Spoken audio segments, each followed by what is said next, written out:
So we can cycle and recycle most of the organic material needed for life. But what technologies are necessary for a self-sustaining lunar greenhouse?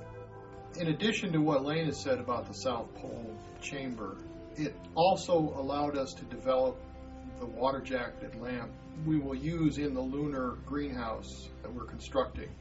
It puts out enough light to run the plants, but it captures enough heat in the water to reject the heat out of the habitat, because once you get enough light in the greenhouse, you cook it with the amount of energy from the lighting.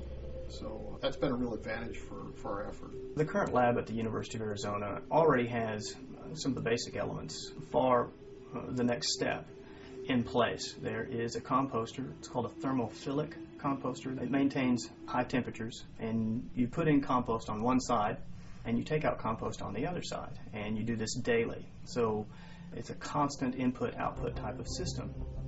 And the idea is that such a composter is capable of composting garbage, sewage, as well as what we expect to find is waste coming out of a composter system, which, according to the literature and in our initial experiments, a thermophilic composter does very nicely.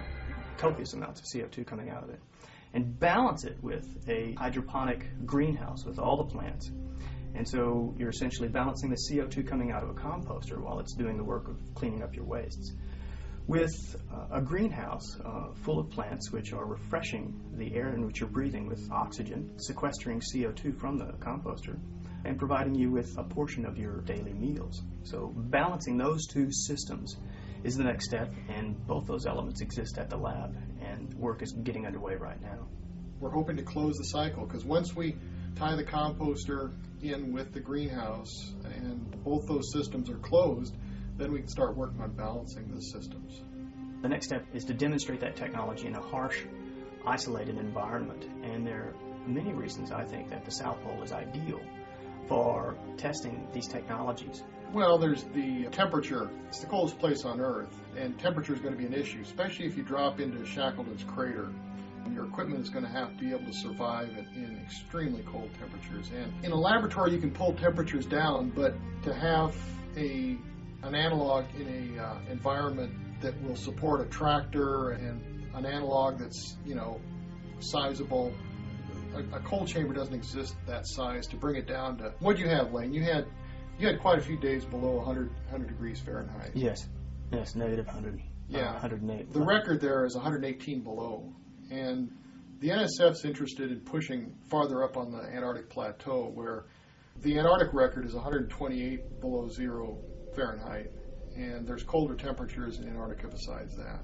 So we're interested in finding the coldest places that we can operate in, because once the habitat's buried, it exists in a frozen world, 30 centimeters below the surface at minus 30 C.